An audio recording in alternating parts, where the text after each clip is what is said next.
ಪ್ರಭಾವ ಪದ್ಧತಿಯ 5ನೇ ಶ್ಲೋಕ ಅಂದರೆ 35ನೇ ಶ್ಲೋಕದಲ್ಲಿ ಪಾದುಕೆಯ ಹಿರಿಮೆ ವೇದದಲ್ಲಿ ಹೇಳಲಾಗಿದೆ ಅಂತಾರೆ ದೇಶಿಕರು. ಶ್ಲೋಕ ನೋಡೋಣ. ಅಲ್ಪಶ್ರುತೈರಪಿ ಜನೈ ಅನುಮೀಯಸೆ ತ್ವಂ ರಂಗೇಶ ಪಾದು ನಿಯತಂ ನಿಗಮೋಪಗೀತ ಸಾರಂ ತದರ್ಥಮುಪಬೃಂಹಯಿತುಂ ಪ್ರಣೀತಂ ರಾಮಾಯಣಂ ತವ ಮಹಿಮ್ನಿ ಯತ ಪ್ರಮಾಣಂ.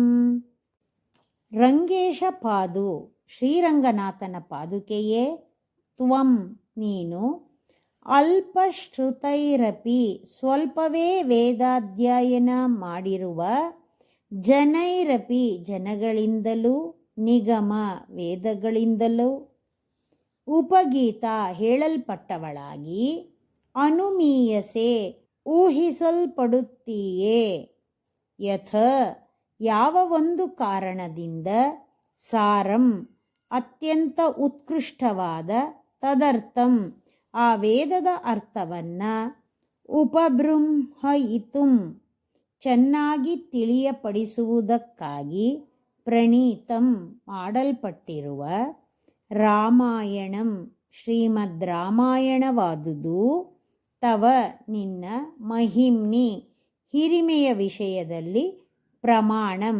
ತಿಳಿಸುವಂತಾಗಿರುವುದೋ. ಪಾದುಕೆಯ ಬಗ್ಗೆ ವೇದದಲ್ಲಿ ಹೇಳಲ್ಪಟ್ಟಿದೆ.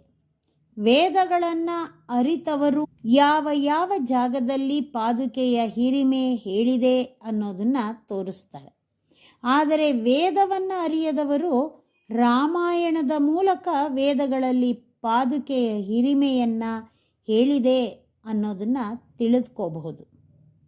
ವೇದದಲ್ಲಿ ಪಾದುಕಾ ಪ್ರಭಾವವನ್ನು ಹೇಳದೇ ಇದ್ದಿದ್ರೆ ವಾಲ್ಮೀಕಿಗಳು ರಾಮಾಯಣದಲ್ಲಿ ಪಾದುಕೆಯ ಹಿರಿಮೆಯನ್ನು ಹೇಳುತ್ತಿರಲಿಲ್ಲ ಅಂತಾರೆ ವೇದಾಂತ ದೇಶಿಕರು.